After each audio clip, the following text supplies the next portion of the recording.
All right, go ahead.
Hello out there. How's everybody doing? I'd like another crack at that tune. That was called Opus de Funk by Horace Silver. I hadn't played that in quite a while and thought I'd drag it out. I forgot. It's kind of difficult.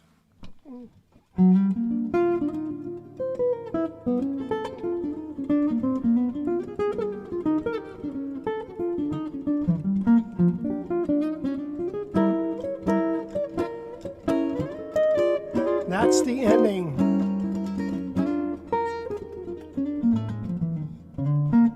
Okay.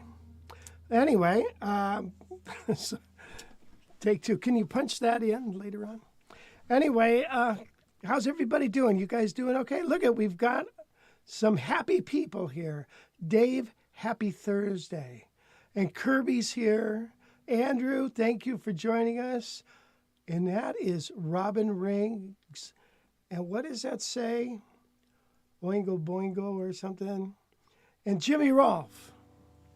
Thank you guys for coming. Well, we have an interesting day today. No special guest. Gosh, that was crazy last week with the connections and all. Man, I've got some guitars to show you. Look at this guy right here.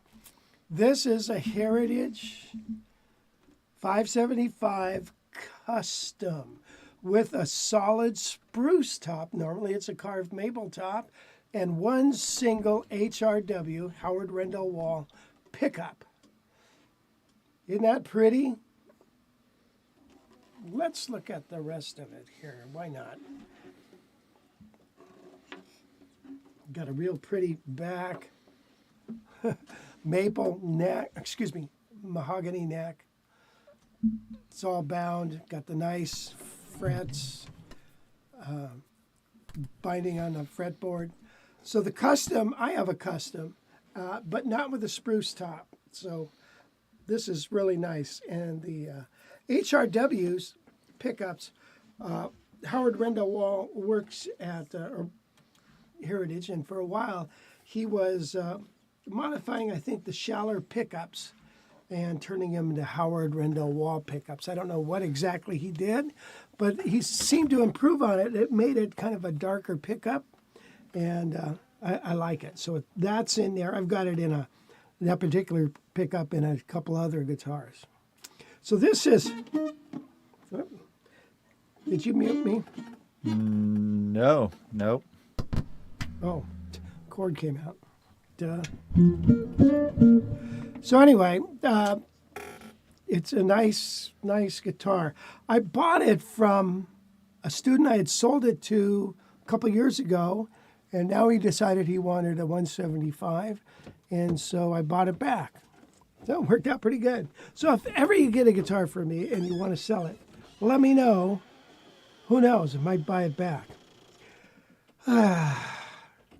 Dan from Vancouver, thank you for joining us. Mark, thank you. And Kim, there's some familiar names here. Haven't seen you in a while, Kim. Have you ever tackled the Hank Mobley tune Funk in a deep freeze? No, I never have. Wes is with us, working the camera and working the... Wes, you got some news for us this morning? Yeah, we do have news today. A few stories. Yeah, should be good. Mm-hmm. Hopefully, we'll see. Better than last week without the freaking Zoom interviews. Jeez. Oh God, that was brutal. Yeah. Technology, it's great when it works, but when it don't, jeez. So what do we got going on here? When you buy an Archtop, do you ever worry about the area around the bridge being sunk? It seems like hit or miss if a seller doesn't describe it. I personally have not encountered that. So when I tell them to ship it, usually I tell them like a solid top like this, take off the bridge, okay? Take off the bridge and then ship it. So, no, I've never encountered that. So, Peter Smart, get smart. All right, thanks from the UK. Pleasure to have you here.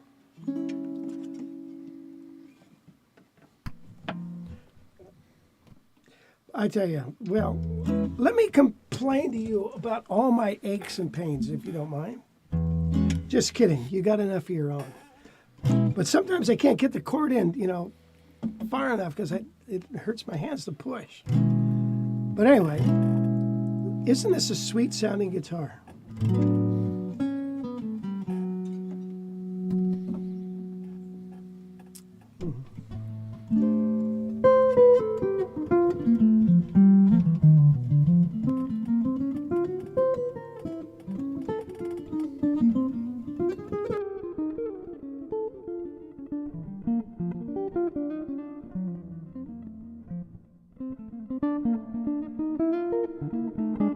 you learn a song, you should learn it well enough that you could actually write it out by memory. And that's very hard to do, very hard to do. But it makes you really stop and think about what are the notes in this song, in this tune. What am I actually playing here? So that's hard to do, but I recommend you do it. It's almost like I tell guys to play in slow motion, so they can really inhale those and digest those notes. So let's see, what else is, here I've got this 805 here. And I think a lot of you, Wes, I'm going to unplug this, so it might be a pop. All right, go for it. Some of you guys probably saw this unpacking video on it. We didn't do an unpacking video on that. No, not on that, but on this we did. Oh, yeah. There you go. This is an 805. No, 803. 803, yeah. 15-inch. It's got a cool sound. I cleaned it all up, put a new strap button on it, filed some frets. I need to file a couple more, and then she'll be ready to go. Just the fret ends, not the frets. Just the fret ends so they don't poke you. Patrick Evans. Hello, Pat. How are you, sir? He's back. He's back from Maui. Wow. Life's a bitch.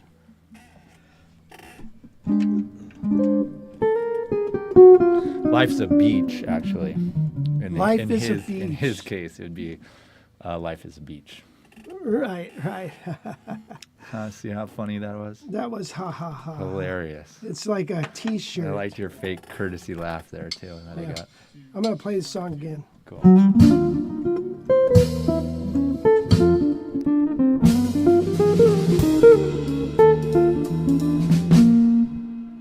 Let's see. What did I think of that? One, two, 1, 2.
Had to get that out of my system. Yeah, should do that about 10 times a day.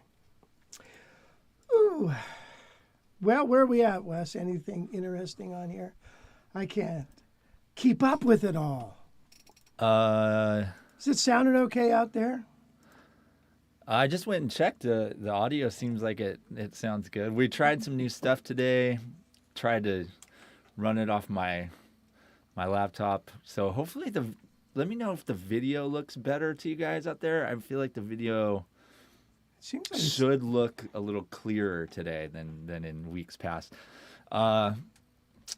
Anyway, a question from Jerry Dodds here. Hi, Rich. When you buy an Archtop, do you ever worry about the area around the bridge being sunk? It seems like it's a hit or miss if a seller doesn't describe it.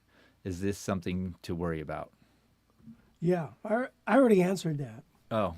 But that's okay. Let's answer it again. No, I have not experienced a problem with the sunken bridge. And I always tell people when they ship a guitar, especially solid top, to remove the bridge or make sure there's reinforcements. It's, by the way, pull noodles are great to put up so you got something that the top can hit before it hits this. So, no, I've never had that problem. Gotcha. We got Tom Johnson in the house. Tom Johnson? On the road again asks, hey, Rich, what do you think of Gibson 330s?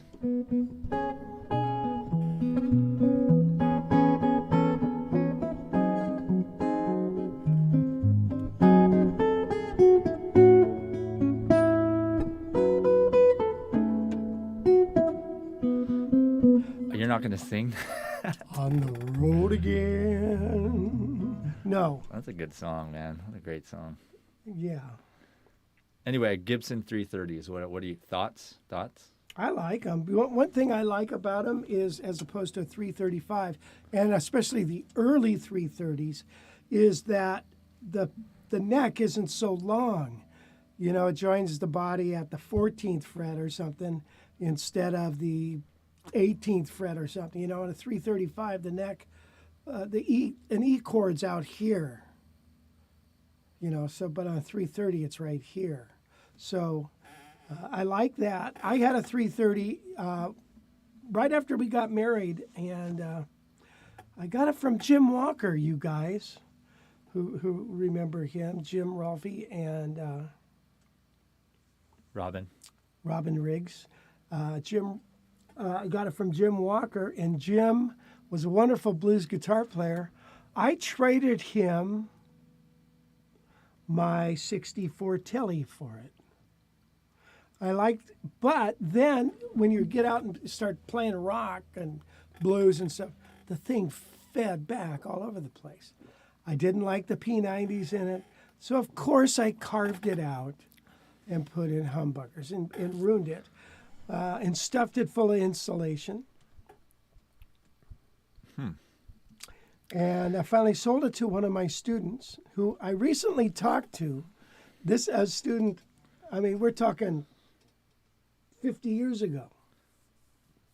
And he's still got that guitar. He said, I'll never sell that guitar. It's awesome. And he's probably right. I think he gave it to his son. I asked to buy it back, but he wouldn't do it. Jim Rolfe said, I had a 330. If you play loud, feedback could be an issue. Yes. Was the Wes, the volume is very low. Can you increase it? No, I cannot increase it. It seems like it's a good level here. Yeah. I just went and listened to it inside, and it sounded pretty good. I think, Peter, you've had some problems with it being low. before too. I don't know if maybe there's a volume level on your computer or something, but yeah. I'm riding. I mean, my levels are touching the red over here. I'm trying to ride this as hot as I can get it, and I was just concerned that it might be a little too hot, but it sounds all right. There is another question here from let's see, Dan Casavant. I'm curious about Eastman Archtop electrics and wonder how you feel they compare quality-wise and bang for your buck to Gibson/Guilds. So Eastman Archtop electronics, how do they compare?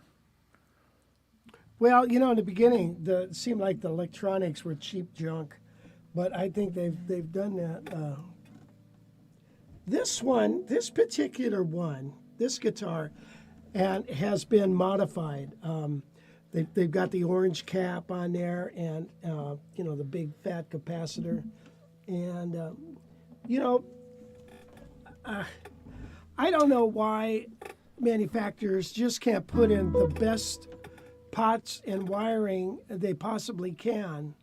Why that makes a big difference in the price between this amount of wire that's really good, and so I don't know. This particular one is Kent Armstrong pickup. I think the wiring is just fine. You don't hear anything, and I've never experienced really. I've never really experienced it. It's like, man, I wish I had different wiring. I just haven't done that. Now, Guild, I think, is a really good buy for the money. I think Guild is good buy for the money. So is Heritage. Gibson, have you seen the price of Gibson 175s? Have you seen those? You should look at them, because your jaw is going to drop. I mean, now, all right, like a Gibson L5 now, you're lucky if you can find one for $8,000. And you're like, oh boy, woohoo, I got one for $8,000. At 175s now, it's like $4,500. $4,500 is the low. It's like, good grief. Just like everything else, I guess, Nick Schuler asks, is that a 24 and 0.75 scale length? No, Heritage is most all of them are. That's a Eastman. Oh, this is an Eastman. Thank you, Gus. Oh, wait a minute. It says right here, doesn't it? Heritage. All right. So, it's proven you can't. You can barely read. That's been proven. It is 25-inch scale, and a lot of guys, custom manufacturers and builders, go with that scale. So it's kind of in between the 25.5 and the 24 3/4. So it's in between 25-inch scale. This has a 1 3/4-inch nut width.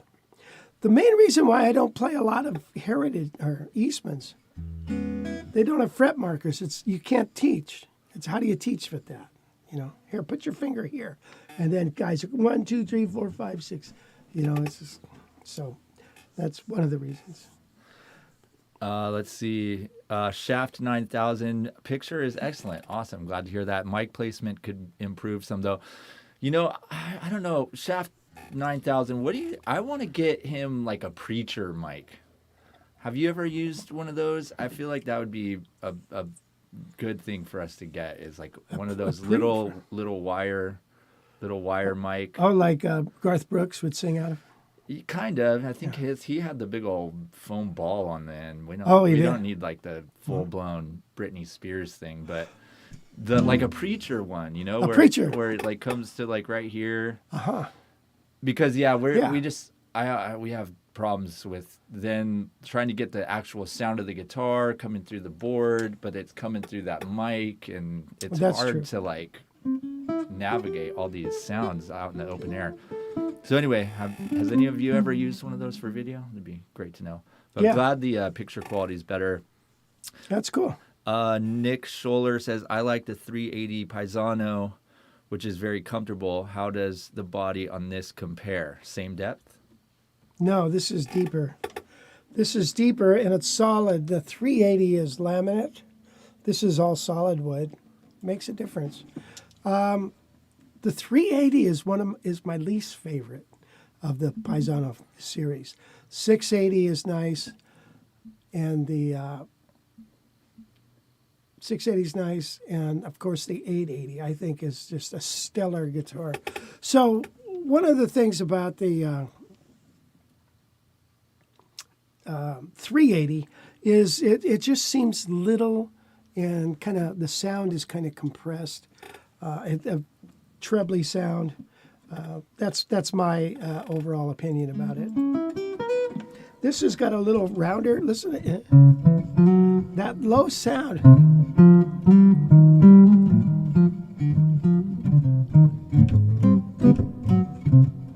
Isn't that a nice throaty sound? Come on, man. I don't care who you are. That's a nice sound. A countryman, Mike Kirby said. Yeah. So if I got that, I could start doing a little Bible verses and stuff like that in here. Yeah. I could- Countryman. Those seem like they're like the best type of brand. Mama's No, in the Shaft, graveyard. no worries for nitpicking, man. That's what we kind of need, just advice and help. So your input's great. Thank you. Yeah. Ken Smith says, happy late morning to yous from sunny SoCal. Hey, man, did you guys see those fires in Laguna Niguel? No way. No. There's really? there's a Oh. wildfire there, and it burned like 20 homes. And these homes, $1 million or $2 I million. mean, no, 3 they're million. like 20 million. Like this one looks like a hotel that burned down. I mean, it's probably, I would say it's a $20 million house. But yeah, 20 of these homes in this one development burned down. And whew, it is some crazy stuff. That's It's not a sad. big fire, but it was just windy. And I mean, there's nothing but canyons. Oh, is it Santa Ana winds? Coming in? I don't think Santa Ana winds, I think, are in the late summer. I think this is just windy spring. Huh. Yikes. Sorry, that's me. Here's a question, though, for Daniel from Donald Spain. Sorry, Donald. What is your opinion of the Chinese D'Angelico New Yorker? He has one, and he loves it. Yeah, well, that's cool.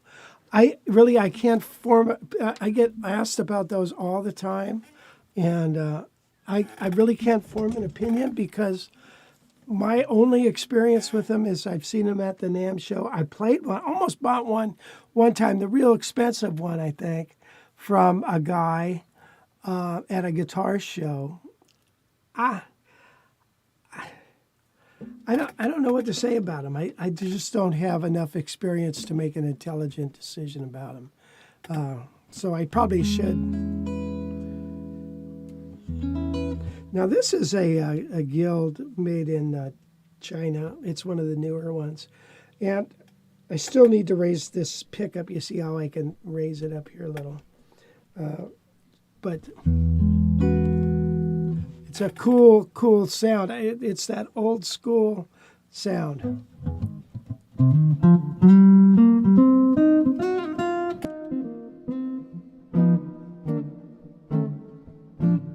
So anyway, I like the sound of this. It's kind of a cool sound. Patrick Evans. His voice better not ever notice how preachers speak with the mic differently than just talk. Yes. I said, well, I was going to try to say something funny, but I won't because it's usually not funny. Oh, wow. Great judgment on that. Thank you. Because I bet you it wasn't going to be funny. Well, you know, you and your mother you always say that, and my kids and stuff, and it's just beating me down. It's robbing my spirit that I always thought I was funny. Hey, what I think, so look we got this. Here's Epiphone Broadway. We're going to probably do a video on that. I got that at a yard, not a yard sale, at a guitar show. But and so I've been messing around with that. But so yeah. So what else? There's some other things. Two spots have opened up at the Yosemite Jazz Camp. We were booked up. There's been some illness going on, and so a couple of guys can't make it. So 2 spots have opened up, and they're available. So if you want to go, it's not too late. Speaking of the camp, Jacob Valoff. Mm-hmm. He said he's excited to come to camp in Oakers for the first time, working hard on my 3 tunes, he says. Yeah. Ba-da-da-da, ba-da-da-da. Oh, that's my 3 sons. Ba-da-da-da, ba-da-da-da-da-da-da-da, ba-da-da-da. Oh, wow. And then he also said that his wife's cousin lost their house on Coronado. Oh, Is that man. in this fire right now? That's Wasn't that Coronado fire a few years ago or not? Coronado, isn't that the island or the peninsula out there? Yeah, I'm not sure. I But mean, holy cow, that's the real thing. yeah, so Ken Smith says, my camera battery died. Ken Smith says, bad fire, 10,000 square foot average size house. Oh, my God. Average size, 10,000 square foot. Man. And that's in like the most expensive, one of the most expensive areas. I mean, those houses got to be arm and a leg. Anyway. Yeah. When we lived in the mountains, I was always worried about fire. And when I first moved up there, I thought, I'm going to install sprinklers on the roof. So if anything happens, all we got to do is just turn on a valve and wet the whole thing down. But then, what happens with the fire, I'm being an expert on that, is that when you get sparks flying in, they get up and under the eaves. Even if your house is plaster and you got red tile roof, they get up under the eaves and get in there and get in the attic and stuff. So, bummer. I'm sorry to hear that. That's a bummer.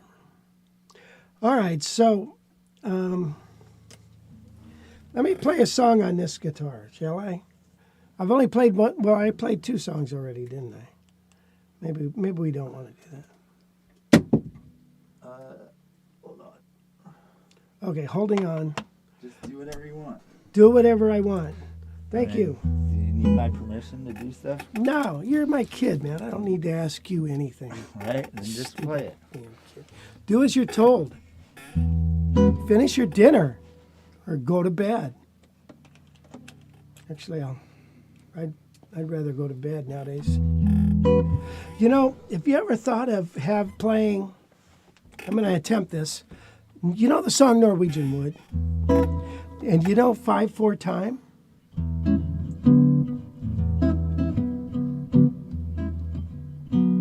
One, 2, and 3, 4, 5. 1, 2, and 3, 4, 5. Or 1, 2, and 3, 4, 5. 1, 2, 3, 4, 5.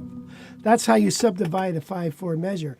Either 1, 2, 1, 2, 3, 1, 2, 1, 2, 3, or 1, 2, 3, 1, 2. So I'm going to play Norwegian Wood in 5/4, I think. 1, 2, 1, 2, 3. 1.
Something like that. I need to really study that a little better. One of the many, many things to do. You know, I've been thinking a lot lately. And when you reach your level where you're at now, most of you guys are pretty good players. You've gotten through all the fundamentals. You know your theory, your harmony, all the fundamentals. You've paid a big price, and you got all that stuff really down. You worked hard at it. Well, wouldn't it be now's the time to really pour it on? Since now you can start exploring other things besides the fundamentals and all this preliminary stuff. Now is the time to really pour it on and practice many hours. I find that to be true for me. Okay, I mean, I already know all this stuff. Now it's the time for all good men to come to the aid of their party, is to get in and really dig in and practice. Now, for me, I got to practice a lot because I gave lessons. And so when I would write out a lesson, it would force me to be with the guitar for 5-6 hours a day, you know, that kind of stuff. So I think it's even more important than playing gigs. So gigs, what happens with gigs is, you know, gigs are like, you see this pyramid here? See that pyramid? Here's your pyramid. Here's your pyramid. This is all the stuff that you've learned in the past 40 years, okay? At the bottom of the pyramid is all this preliminary stuff, and at the top is all this good stuff. But when a pyramid decays, it doesn't decay from the bottom. It decays from the top. So all the good stuff starts shrinking and shrinking and shrinking and shrinking. You can still remember all the junk down here, but all the stuff at the top of the pyramid goes away quick. So isn't that a great analogy? Thank you. What do you think, Wes? Yeah, that is actually good. Yeah. Yeah. So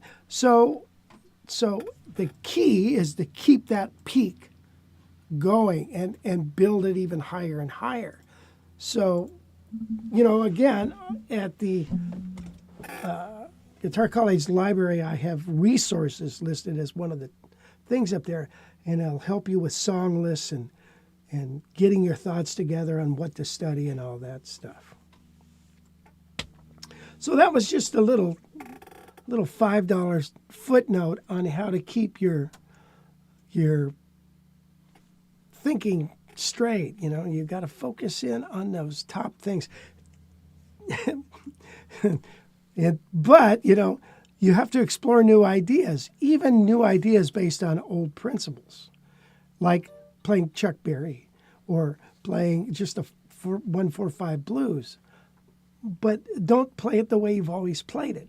Play it, stretch yourself to play it differently. Make sense? Okay, where are we at, Wes? Let's see if we got any more questions. Here we do. I gotta turn this fan on. Let's see. Sklogsy1, is that Andre, I believe? Morning, guys. Rich, do you still do a setup / appear at the Traveling Texas Guitar Show? Caught you at the Marin Civic Center a million years ago. Oh, no, we haven't been to the Dallas one. We've done the Dallas one was too loud. It was just, we were trying to sell stuff, you know, our courses, and you couldn't, you know, it's just, and then the Dallas Guitar Show is a real,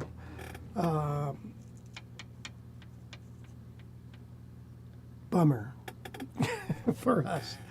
So, except the wonderful people that we meet. And like we met Ed Schaefer, Jimmy Wallace. We met, Gail, who's the guitar player in the McCoys? You know, rock and roll hoochie coo. We, you know, hung out with him a little tiny bit. Did I say Ed Schaefer already? The guitar manufacturer. Eric, what's his name? Eric Johnson. You know, those kind of things. You get to meet, and then also wonderful people that you've never heard about, who are really, really good. So, but the show in itself, it's giant, it's massive. It's like trying to play in a booth at the NAMM show. Forget it. Or even talk to people. Let's see. We do have Robin ask, what about the tailpiece on that Epiphone? Are you going to pull that down and play it in a few minutes? Or I could. Yes. Should I? Yeah. Here, I'm going to disconnect this. All right. So. Go ahead. And let's see. Jacob said, yeah, that it wasn't Coronado, the area. That was the street name in Laguna Niguel. Oh. So it did burn in this current fire, probably around a 10,000 square foot house. God. That is just insane. Well, everybody's insurance is going to be going up. That's for dang sure.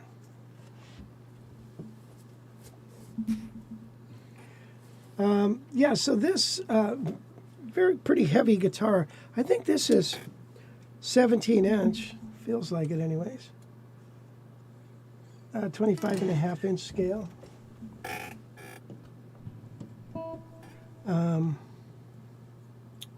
Yeah, this is their stock tailpiece. To me, Rob, it seems like it should be reversed. So you have...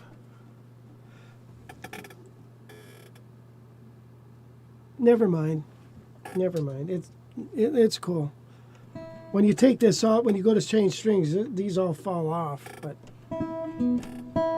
it is an odd looking thing, though. You don't. Resonator, it says. These are affordable. These are like, you know, $700.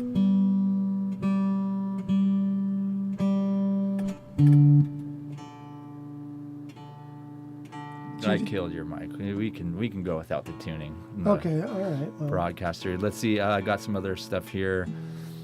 Kim says she's on a road trip with her in-laws and had a chance to play At Peace with My Guitar in the car. We all loved it. Thanks for that. I think Kim is a guy. Oh, sorry, Kim.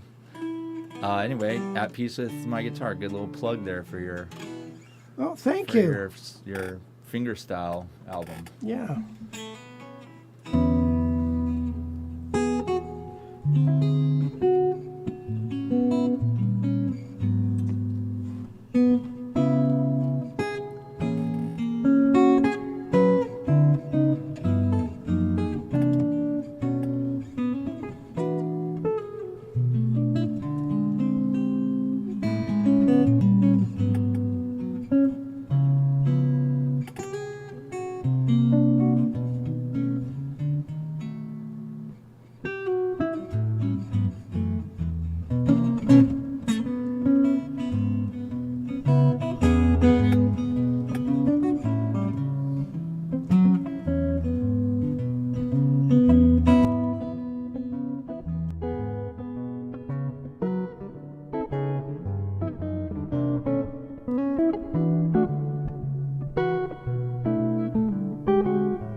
that was Amazing Grace off that album. A little more refined. On this particular guitar, I raised the pickup ring. I thought I better do it on this. I reversed the pickup ring so we get more of the tone off the front of the pickup. And I think it's got a pretty good sound.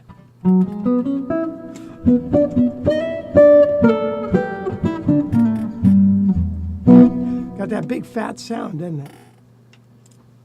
And these are affordable. Good grief. Danielle Emberly said that tailpiece does look reversed somehow. Often hard to find D strings long enough. Often here, finding D strings long enough can be a challenge. Oh. Yeah. Yeah, you're right. You're right about that. This G string, since it's way down here. The further away this is from the bridge, the looser the string feels. So if I reverse this, this would be here, and these strings would feel a little more slinky. But right now they feel very slinky, so you know what? You could actually step up the gauge on this. And it's almost like my the Super Eagle in the Kenny Burrell. Not so much Kenny Burrell, but the Super Eagle that I had. I had to put heavier strings on than my usual set because they just were a little too floppy. And these feel a little floppy. Jim Rolfe said we have quite a bit of reverb. Yeah, well, that's what we like it. Nice and we like all that reverb. Soaking wet. Yeah. It's probably more reverb than here, right? I mean, I'm listening to it in my headsets. Oh, are you? Okay, I'm sorry. Yeah. All right. Kirby had a question earlier. Rich, when you're playing a song like the last tune you played that was up-tempo and you moved to solo, what is your first thoughts and while you're soloing? So when you move to solo, what are you thinking? Nothing. I don't know. You want to try to play the chords. Think of the chords. I mean, are you thinking like, oh no, here comes the solo part. I better get ready. Oh no, I don't think. Well, maybe sometimes. What goes through your mind is just the mind is a terrible thing. There's no doubt about it, and it just does some crazy things. So, I don't know. There's so many things that go through your brain that I wish I could just focus in on one thing. So, sometimes if I say to myself what the chords are, and then I go to solo, you react to the chords. So you react. It's a reaction more than it is a strategy. But then sometimes you hit a note, and then you think, oh, okay, well then this would be cool here. You kind of think those ways. So it's hard to say what you think when you solo, Howard Roberts called it the big now. It's where everything you've learned, everything around you is all now going to culminate in this one deal. Let's see. Glenn Michael Thompson asks, he says, I have a Gretsch Synchromatic G400 Archtop acoustic that was made in Japan. The workmanship is impeccable. Have you ever had a chance to try this or similar models? No. I've seen them. I've tried them at a store and stuff, and they're nice. The Japanese, God dang it, let's face it. They copy and they make it cheap and they make it real nice. In the beginning they weren't making them nice, but years later and in the machines and all that stuff, make them pretty nice. So what do? What do you do? Play some surf songs. I did dial back the reverb a little bit. Oh, did you? So hopefully.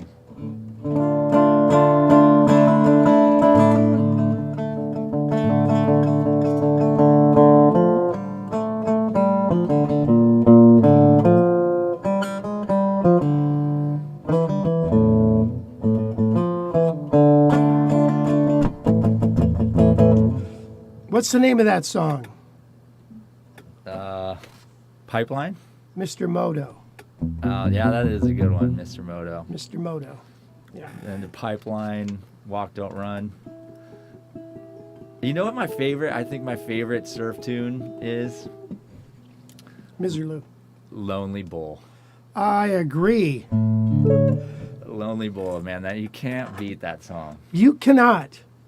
One cannot beat Lonely Bull. And you know what, Wes, since you enjoy that so much. Hold it. Stop. That guy that you met, that you were talking about in Dallas, Mom said is Rick Derringer. Right, yeah. Yeah, he was a nice guy. We interviewed him, right? I think we did, yeah. Did something with him. What was I looking for now? Oh, man. Lonely Bull. All right, do you want me to play it or not? Sure. Should I dial up the... dial the reverb back, yeah. I think there's still plenty of it on there, to be honest. Well, maybe not.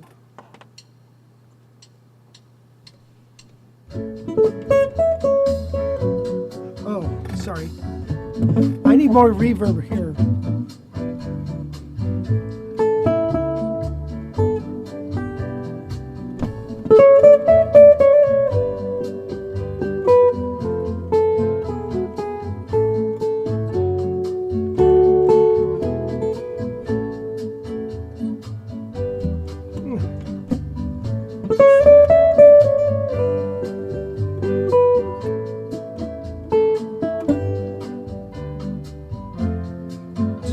I don't know the track.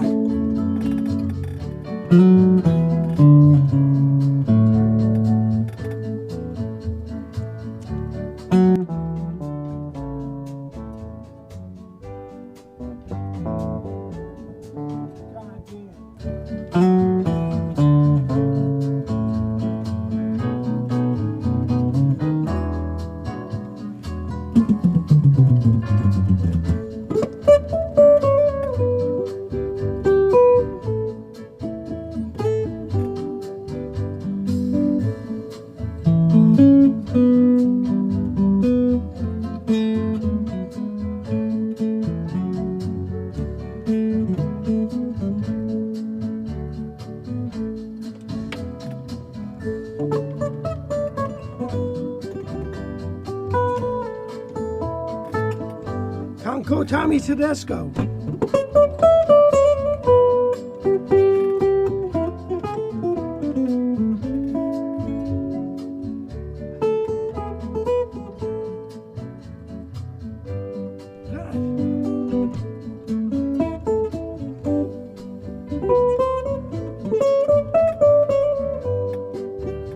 I don't know the track, sorry.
There it is. One for the money, two for the show.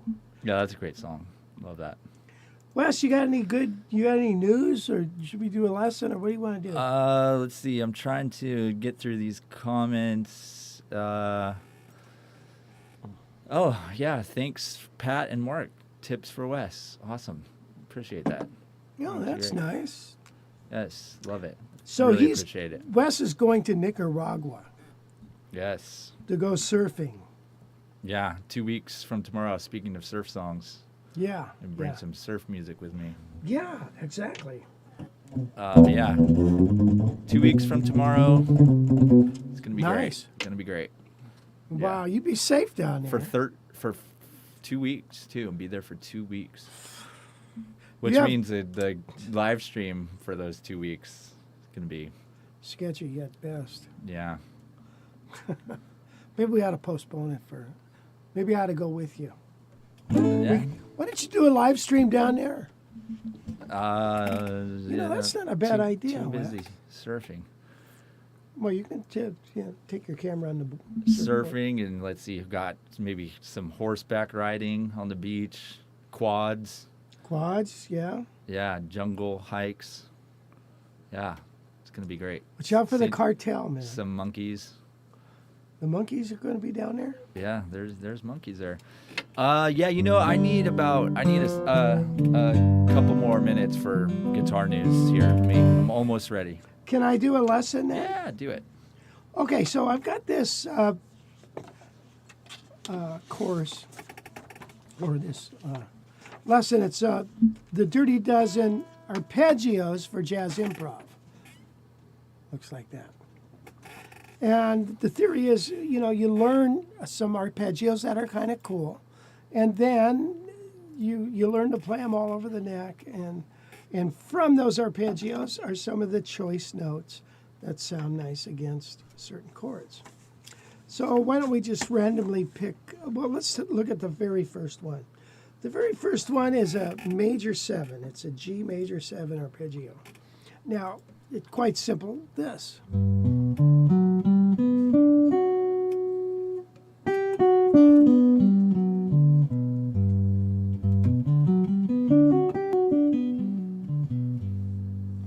Quite simply that. Now, what we're going to do is we're going to take a derivative out of that. We're not going to play that. One of the worst tones you can always play is the root. So let's forget about the root, and let's go. Well, I got to adjust that neck.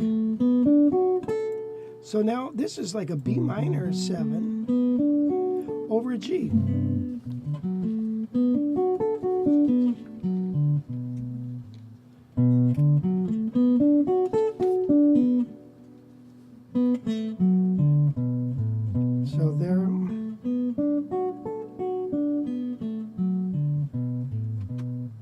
Would sound nice against this. Right?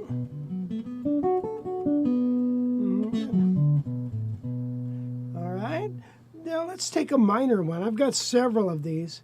How about this one's cool. How about for an F major 7? Okay, so here's an F major 7. So starting on the 6th string, it would look like this.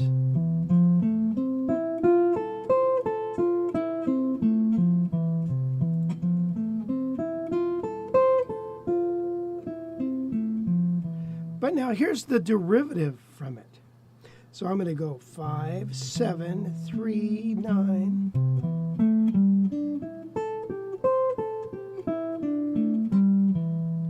Doesn't that sound cool? Here's an F major 7 chord.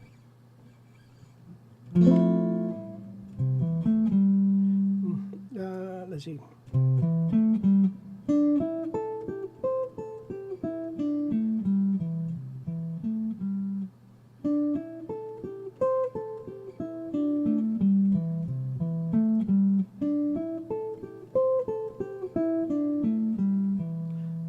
So I learned to play that arpeggio.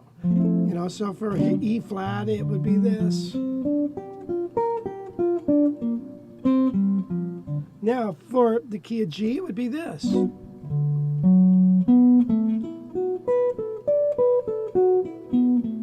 And then I also have this one here.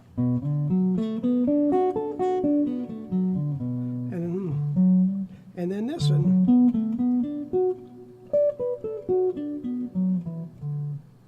Okay, so those are my arpeggios.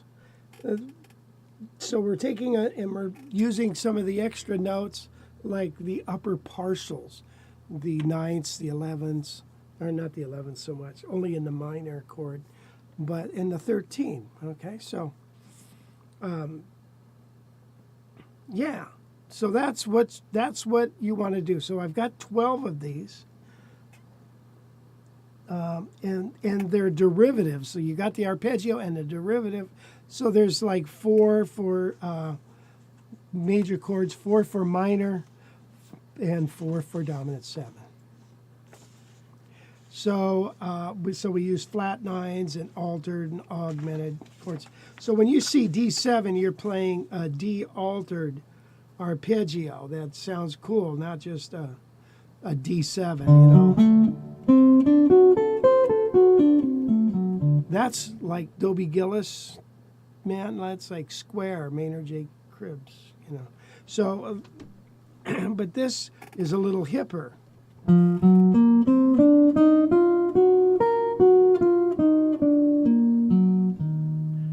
Wow. So here's D7.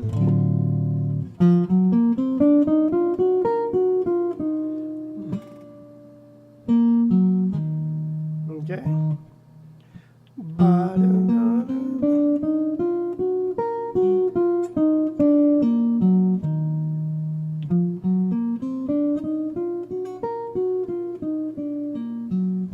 So you play that for D7.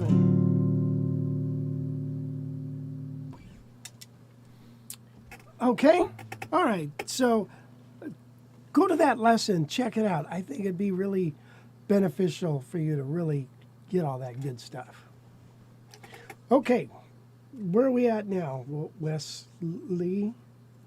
We've got some comments here. Yeah, you could read them. Hit the thumbs up.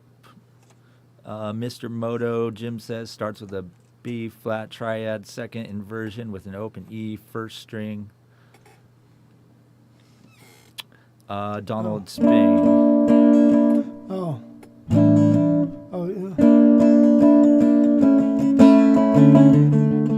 Is that what you're talking about, Jim?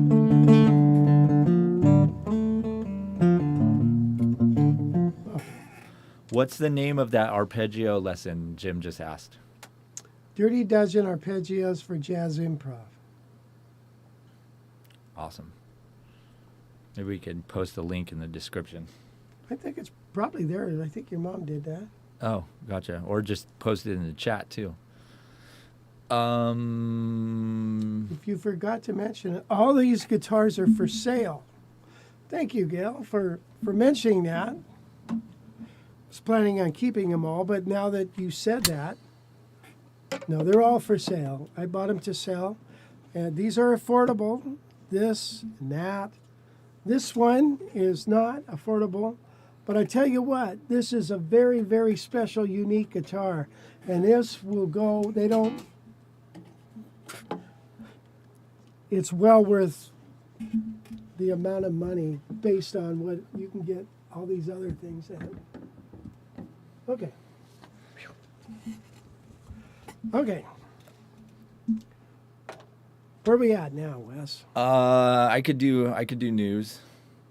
News. You ready for that? Yeah, let's have some news, Wes. Okay. Let's see. I'm going to pop out a second while you do the news, okay? I'll be right back. Oh, Lord. Okay. I'll be back real soon. Sure. Nah, never mind. Go ahead. I'll stay here. Well, yeah. I mean, I work you into the news. Oh, that's right. You know, we need the commentary. I gotcha. I got it. Okay, I'm set. Let's go. So I asked you earlier, have you ever heard of the Klon Centaur pedal? And you said no. Well, so anyway, maybe some of you guys have heard of it. It's apparently a very sought after pedal made by American engineer Bill Finnegan between 1994 and 2008. They go for big bucks, outrageous prices. Here's one right here for the bargain price of $7,600. Yeah. What? So yeah, like I said, they are pretty soft sought after pedal. What kind of pedal? It's an overdrive pedal. This one's called the Horsey. Anyway, one of the most famous users of the pedal is singer-songwriter John Mayer, who you know John Mayer. Great guitar player. He's got killer blues tones on all his stuff. Here he is right here playing during a recent show in Canada. Well, during this show in Canada, he stops and takes a little time out to sign stuff from fans. Fans bring him stuff, and then they pass it up to the stage, and he signs it and gives it back. Mm-hmm. Well, one guy brought his Klon Centaur pedal to the concert and was lucky enough to have Mayer spot him, and he autographed the pedal. Not only that, Mayer took the pedal onto the stage and dialed in the exact settings that he uses on the guy's pedal so it would sound exactly like John Mayer's pedal. There's a little video here that I'm going to show you that shows it all kind of going down here. It's pretty interesting. Here you go.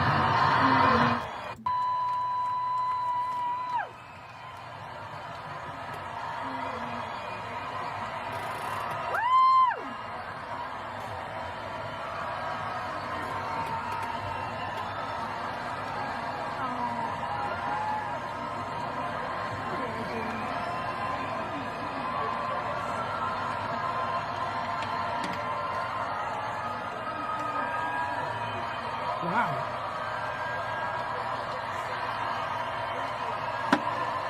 That's sure nice of him. All right. Yeah, and you could kind of see him mouth the words there. Hey, I put the settings on there for you. Which is pretty cool. That's super, super nice of him. Obviously, pretty cool moment there for the guy. And now I'm wondering if that Klon Centaur pedal is now worth double what it was. So maybe it's like a $15,000 pedal now that John Mayer signed it. Anyway, here's a picture of the guy's social media after Mayer signed it. You see his signature there, and then you see where he put the little marks on the pedal, so he'd know John Mayer's exact settings there. Wow. So yeah, pretty cool story for sure. I've never seen John Mayer live. I'm a fan of John Mayer. I like him too. I think he's a good guy. He is a good guy. He loves guitar. That's no doubt about that. He loves playing guitar. So yeah, he's on tour right now. He's got a few shows left for this tour. He's got a couple up in Mountain View, which I would love to go see, but apparently they're during the same time as the jazz camp. So not going to be able to get up there to see it, but pretty cool moment there, I thought. Hey, John, do you remember, was it in Dallas Dallas? Well, yeah, in Dallas, at the Arlington Guitar Show, they would have a jam session. And John came up and played one time.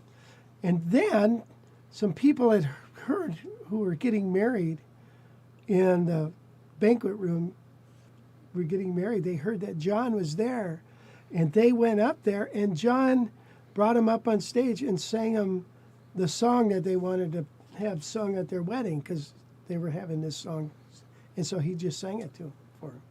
Was that nice? Yeah. Yeah, that's a lucky moment for sure. That definitely seems like something he would do for sure. Mm-hmm. Mm-hmm. But yeah, like I said, he's a good guy. He's obviously hugely popular. So yeah. So anyway, I got another story here for you. So you've played at the John Pisano Guitar Night several times. That's the event down in LA with dozens of great players. They all join John on stage, or some people play alone on stage, but John plays a lot of songs. Robin Riggs was there, and so does Jim Rolfe, I think. Right. Robin Riggs, yeah, so here's a little look at some pictures from...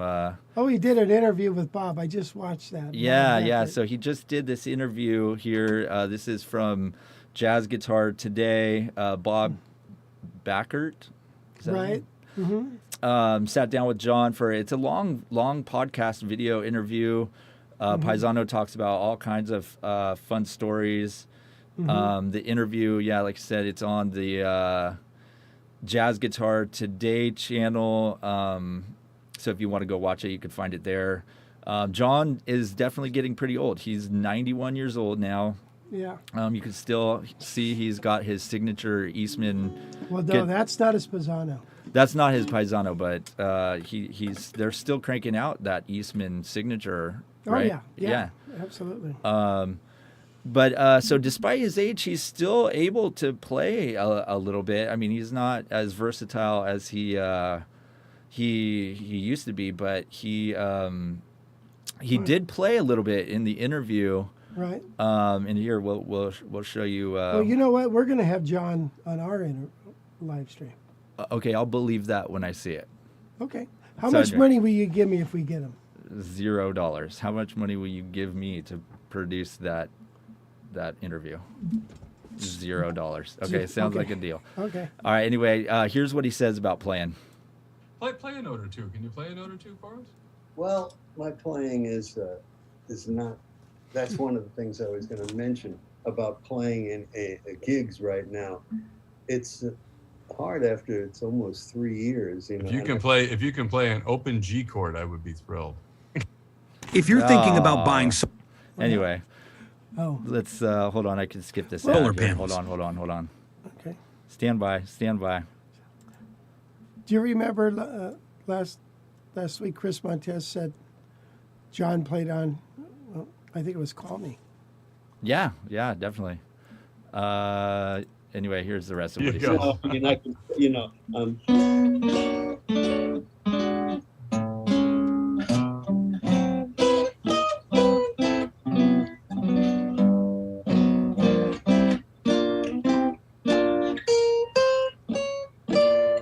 So, and I still do. I can remember all of the, the moves on.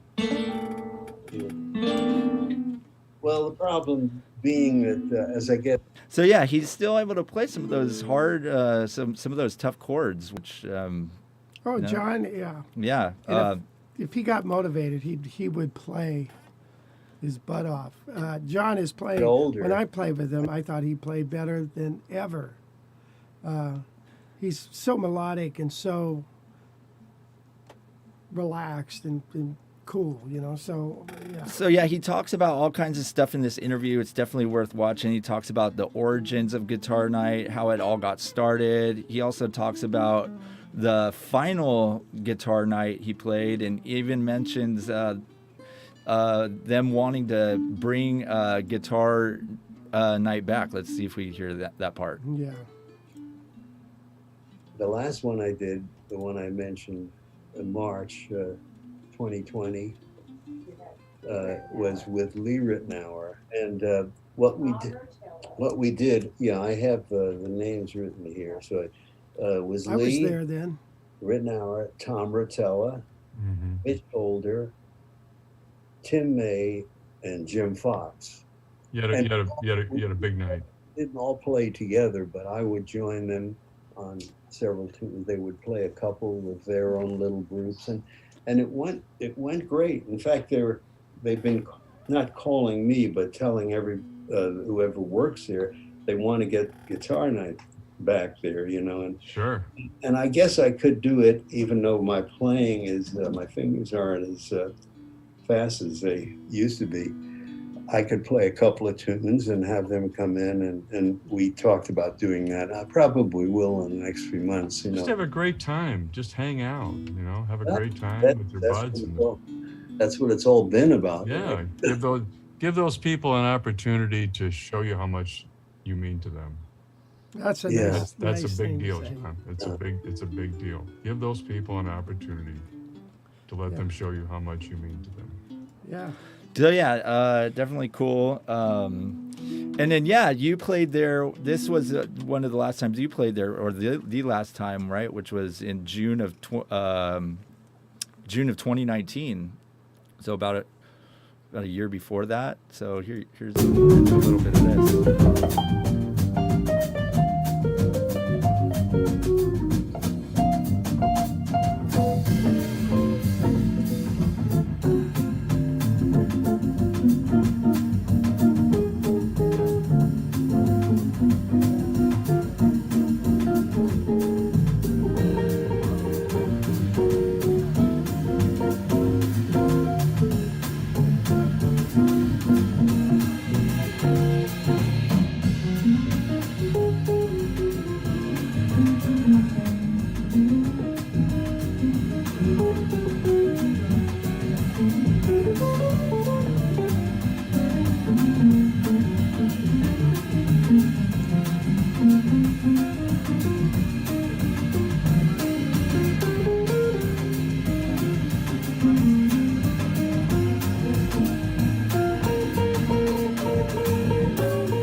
Yeah, that's nice. So yeah, he's probably 89 years old in there, right? You know, so he's still playing it pretty darn good. So definitely give him that. Robin Riggs was there that night. Yeah. So yeah, I wouldn't be surprised if in the near future here they do maybe one last one or just another maybe memorial one. Ooh. Yeah, I don't know. Who knows? Well, that was the last one they did was a kind of a salute to the Baked Potato to John Pisano with Lee Rittenauer was there, and yeah, me and Gail were there. And Rob, did you go to that? I know Jim Rolfe went. Jim Rolfe. But I think Robin was there too. So yeah, anyway, go watch that interview. It's pretty cool. I mean, the people want more. That's the thing. Yeah. People want another one. So I mean, I'm sure someone will get it together. I mean, especially after this interview, Sure. might drum up a little more support to get one. Obviously, the people at the restaurant wherever it happened want it to happen because it gets packed. Yeah. Wes, we have that wonderful interview with John from a long time ago. We should re-upload that. Yeah, we could, for sure. Could we do that? Yeah. Yeah, let's do that because that was a real good interview. I mean, you worked hard on that. All right. Let's see. So what else we got here? Oh yeah, I got one last story here for you guys. Let me figure out where I'm at. Oh yeah, okay. So there's a new smart guitar on the market here. This smart guitar is actually a very reasonable price. And yeah, smart guitar basically means it has a touchscreen right on the guitar. So there's a look at it. This is called the Lava ME3. This is the website playing here, the video on the homepage. It's been out a few months. Actually considered a travel guitar. The Lava ME3 was apparently originally made out of carbon fiber, but now they're making the body and the necks out of high-pressure laminate for a better sound quality and resistance to changing temperatures since it is a travel guitar. It's made in China. The touch screen comes with all kinds of things on it that you can do. So like you got a tuner right on it, you got a metronome, you got a loops app, you got a practice app, you have an effects app, and some additional software for recording and a few other things. You can also connect it through their Lava app onto your actual phone, so your phone can store information and track some of your progress, allow you to share it on social media. Here's a little video on this one that's pretty interesting.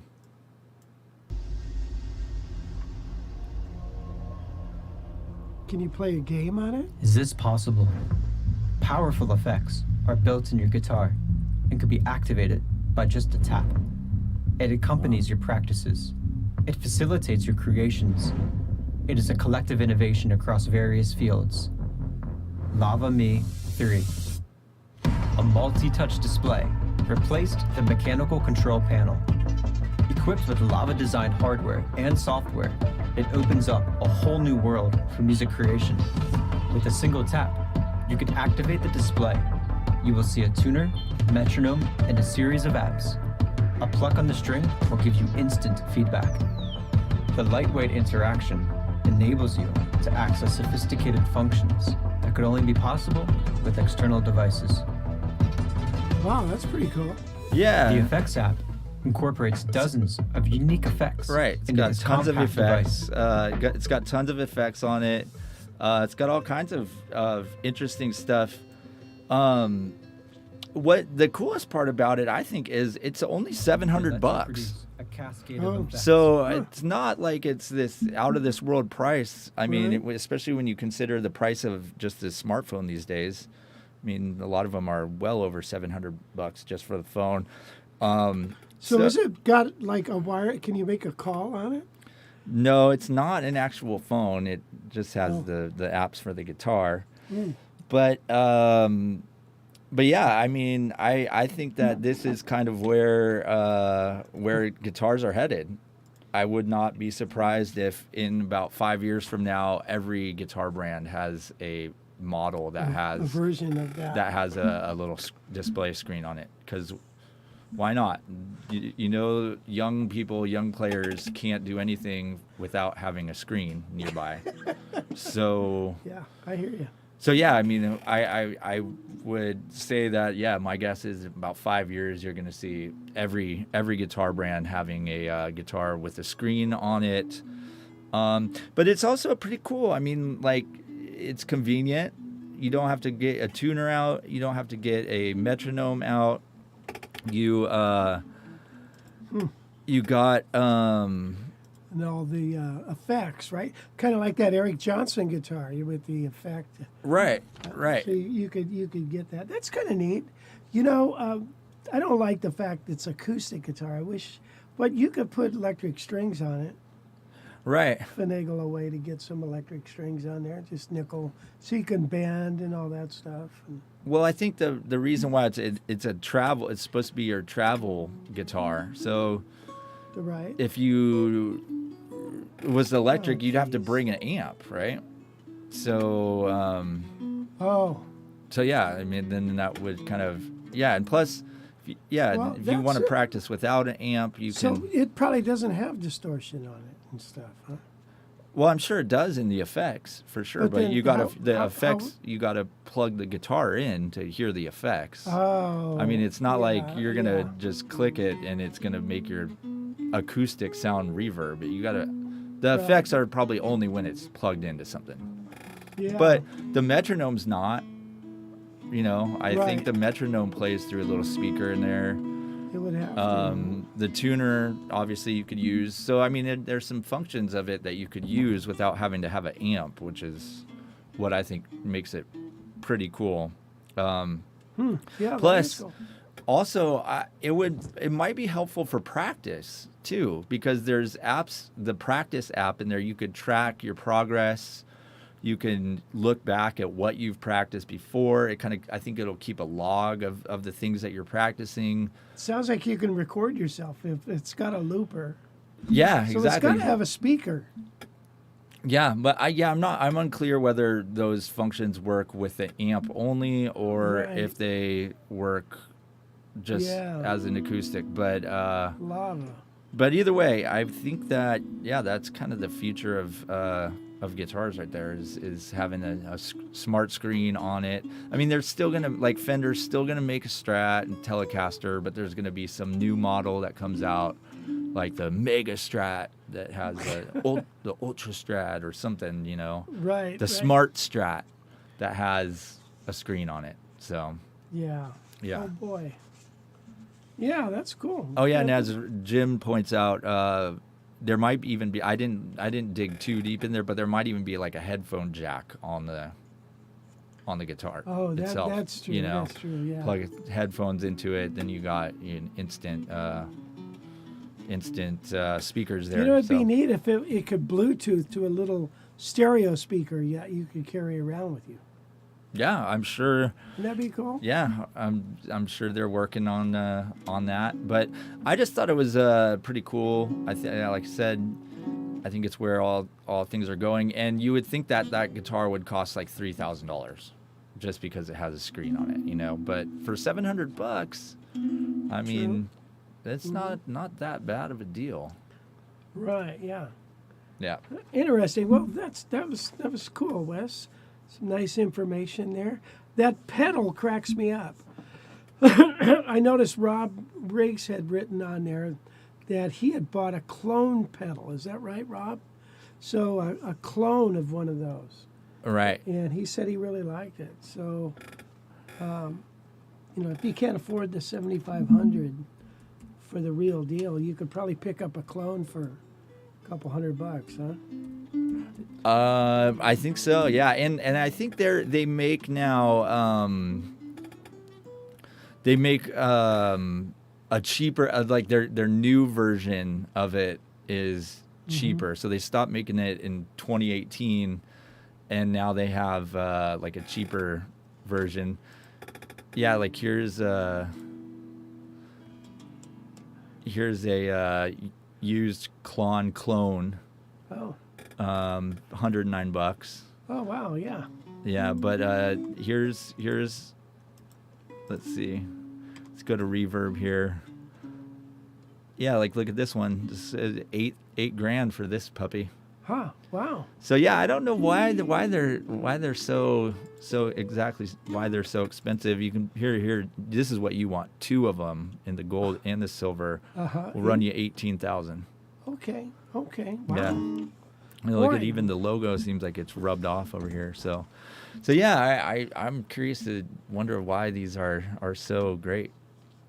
But there's something about them that's great, obviously. I mean, John Mayer does get a pretty darn good tone. Yeah, he lie, does. So he sure does. Crazy. He's so good. Always does just have like the perfect amount of overdrive on it. Not overwhelming, but just a little bit of something. Yeah. So Bluetooth to a Spark amp would be cool. We're getting a bunch of weird things on here now. Dating, oh boy. So yeah, that was cool. Let's see. Gottman Raphael asked, have you ever been to the Sommois-sur-Seine Django Festival in France? Nope. No, thank you. That'd be sweet to go By to. the way, that Frank Vignolia guitar sold.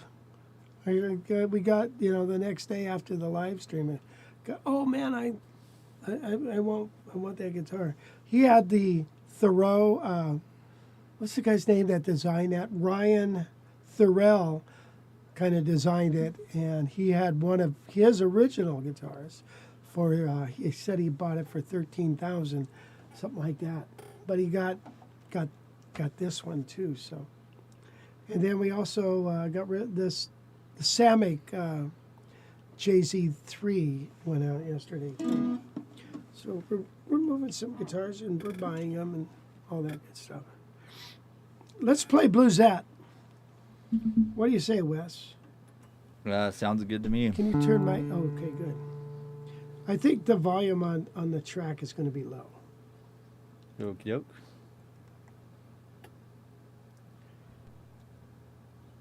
Whoops, what's going on here? Oh, man. What are you doing? Stop. Sorry, guys. This is my favorite part of the show. I need to get this button panel with wah, wah, wah. You know, I could have been doing this during your talk. Right. See, there's the volume. Here, I got it. Can you turn mine down here? Okay, this is Bluesette.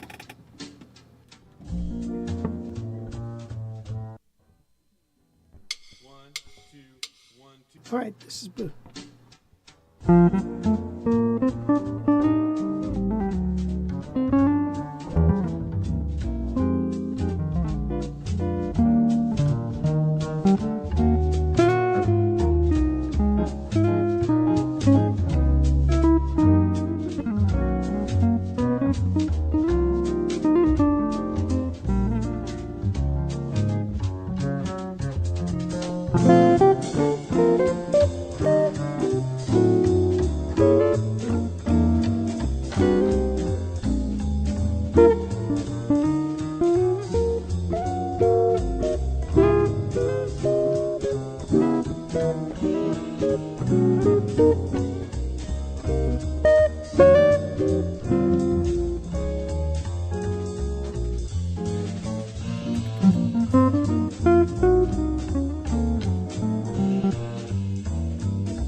Funny boy. Anyway, that was a low-keyed bluesette, wasn't it? Okay, so anyway, there you have it.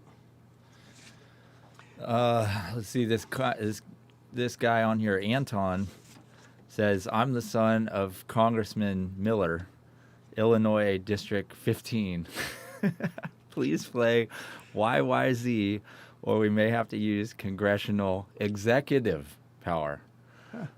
So yeah, not sure what kind of executive power Congress people have these days. But if you want to get that to Congress and let them have a vote on it, Anton, get all of Congress, we'll see in about 3 or 4 years before they get to that, since they can't really get to anything these days.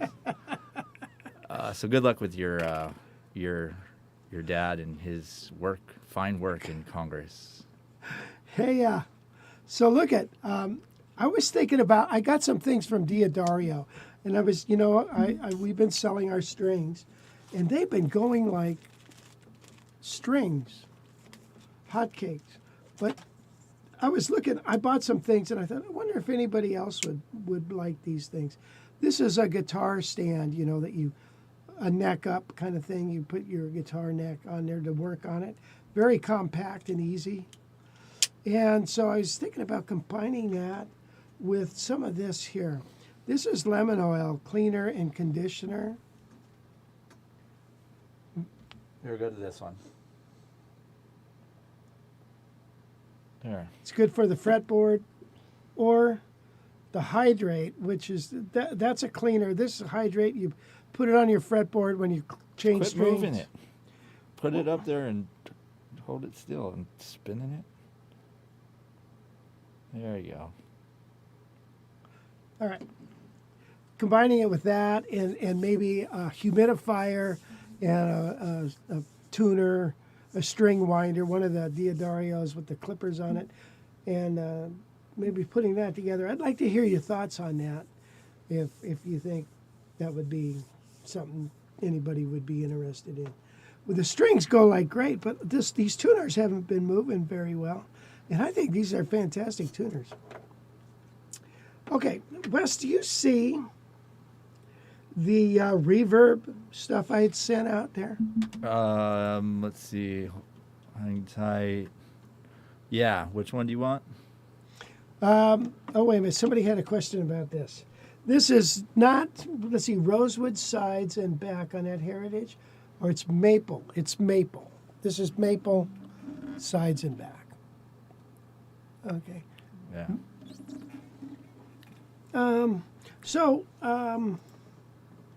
Yeah, go check out this. Here is a Gibson vintage 1970 ES150 TD. And this is how you're selling guitars nowadays. So this guitar obviously ain't got, it's kind of a silent thing. It's missing all the hardware. So you could pick this up and probably dial in put in all the hardware you want on it.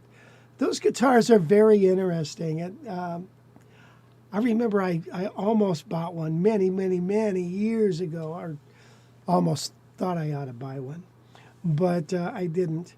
They're very interesting guitar. It's the guitar that doesn't really know what it is. Is it a blues guitar? Is it a jazz guitar? What is it? But it's interesting. But this is how they're selling guitars nowadays. Did you see the price on that? Now, can you go to the link that I gave you to? Here's a 64 ES175 Tobacco Sunburst. Look at the price of that. You could buy one, you used to be able to buy one of those a few months ago that had all the parts on it. I'm a little leery of guitars that haven't had strings on them for a long time. And Rob, since you're kind of a guitar tech, well, not kind of, you're a guitar tech, what's your feelings on that? Because I think it's kind of weird to not have any strings on a neck for such a long period of time. I don't know. Where does the neck doesn't know where it wants to go. Then you put strings on it, and now you got to deal with that, and hopefully it holds them good. I could be wrong in thinking that, but I know leaving guitar strings off, even in my studio when I get a guitar, if I leave them off and get sidetracked for a day or two, I feel like I can never get it back exactly right on where I want it to be. It takes a while. So, but isn't that it? The price of that just cracked me up. I thought, wow. I mean, so what? It's a 64. You know what I mean? It still is 175, same everything, or it doesn't have all the good electronics in it. So, what difference does it make? But anyway, that's how guitars are kind of. And then sometimes I'll see some of these, like a wiring harness from a 65 or something. Just the wiring harness for sale for $700. Just the tailpiece, $300. The knob, You know, the vintage knob for, you know, They're $75. Crazy. That's crazy. Yeah, great for air guitar though. Those ones. If you're an air guitar guy. You know, there's no jazz air guitar players, are there? No, but there should be. Man, that would be sweet. Yeah. Maybe that's in those. Have you seen those air guitar competitions? No. Oh, it's a big deal. Is it? Yeah, they are no joke about air guitar, and they have full-blown competitions. No one really plays to jazz though. Nobody does the jazz guitar, yeah. No, but maybe that would shake up the competition if someone came out there and did a jazz tune. You know, they do like Guns N' Roses and all the, you know, Ozzy Osbourne, you know, things like that. But no jazz. No jazz. Yeah. All right. Tom said Lonely Bull reminded him of Endless Summer, a great documentary on surfing. I was thinking the same thing. That's exactly what it reminds me of too. Specifically too, they play it also like a newer version of that song in Endless Summer 2, which is the newer Endless Summer that came out probably 20 years ago. Also a great surfing documentary. Did Herb Alpert write that song? I don't know. Okay. You would know better than I do. Steve Metzger, jazz air guitar. Great idea. You need a beret and sunglasses. That's funny. So, all right, I want to do a lesson on arpeggios, a little bit of talk about arpeggios. Because arpeggios are really an enormous subject. So I want to show you why that is. So let's take arpeggios in the key of C. And, you know, I've threatened to do a lot of lessons on these, and I still haven't done it, but I want to. When you take an arpeggio, let's say this is a C major 7. Now, what is the characteristics of this shape? We're just talking how it sits on the guitar. So I'm using a string group that consists of 5, 4, and 3. Now, this has 2 notes on the D string. So, if I was to now transfer that to a D minor, would I go like this? I would always do that before, and I got to thinking yesterday, wait a minute, that's a different configuration because we're playing 2 notes on the A string. So that doesn't transfer out right. This should be, there's C major 7. The D minor should be 2 notes on the D string. Okay, so now E minor should be F major 7, G7, A minor 7, B minor 7, flat 5, and then, all right, so you see what I'm talking about? This particular shape that I'm playing here for a D minor, like that, how would that translate to a C? It would translate like this. 2 notes on the A string.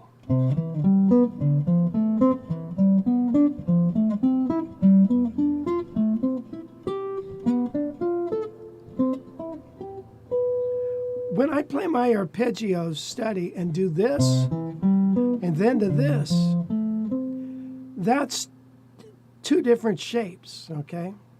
So I want you to think about that because it's important to be able to play whatever arpeggio you're working on or focus on, that you're consistent within the string group to really get it down. So if we were to transfer, like, let's say in the key of G now, if we go and call our G major 7 like this,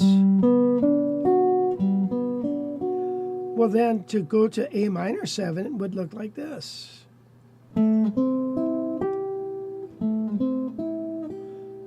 B minor like this. Now, if I want to play my A minor 7 like this, then the G major 7 should have been like that.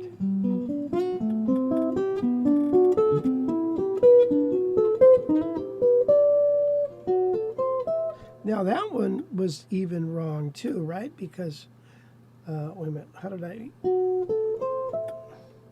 That should have been like.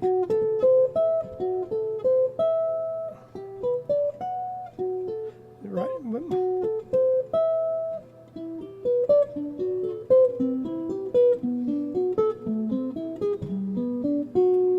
Okay, now if I wanted it to do it like this, it'd be like that.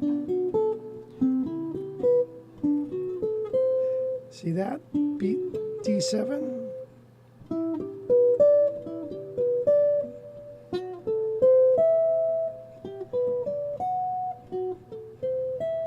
You see what I'm talking about? You understand what I'm talking about? All right, so when we go to play an arpeggio steady, and we're going to like play all of the chords within a key, keep it consistent and work up the neck. Don't combine shapes, for now anyways. I think it's important to get the picking together for that and all that good stuff. So on this you can do all downstrokes with an upstroke.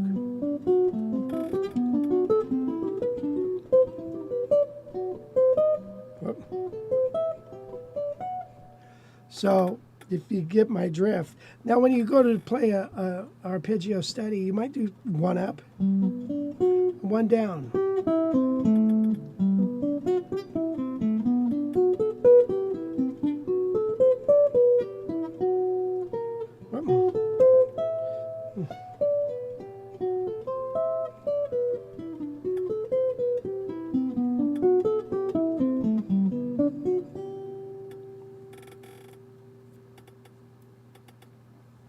So it's kind of interesting, isn't it?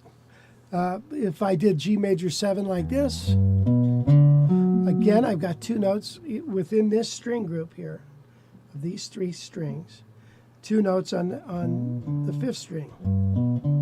Therefore, two notes on the fifth string would look like this.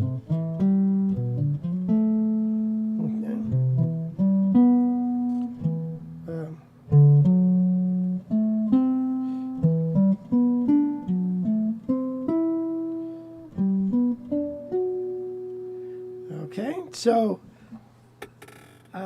it's another way of looking at your arpeggios. A lot of times you mix up the fingerings, and it doesn't translate. Stick to one fingering, play it up and down, then go to a new fingering and do it. And then go to another key. So anyway. If you could title that little quick lesson, what would you title it? I would call consistent fingering of diatonic arpeggios. Awesome. Great title. Really flows. Well, it's, yeah. Wouldn't it be like transferring arpeggio shapes or something? Okay. Or no, sliding. what did I just say what it was? I thought that was a good... Yeah, I can't remember what it was. Something. I don't know. Anyway, it's on tape, though. We got it on tape, so. Okay. Yeah. Well, look, I want to thank everybody for... What do you think we're done here? Yeah.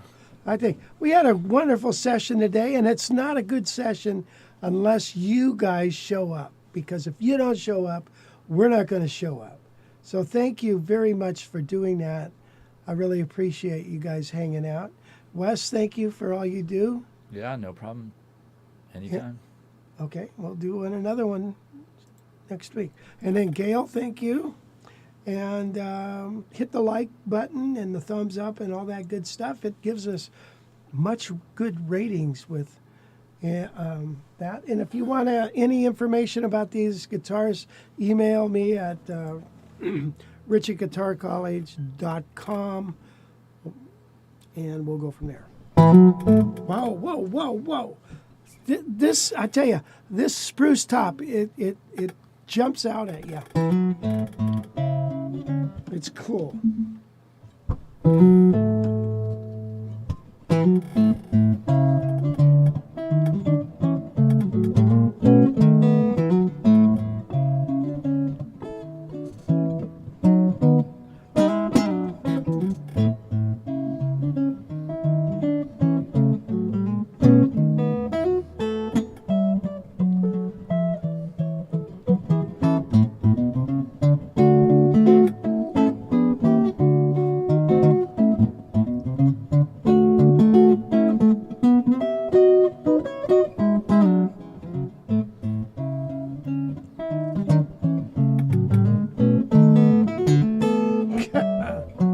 Jeez Louise, come on.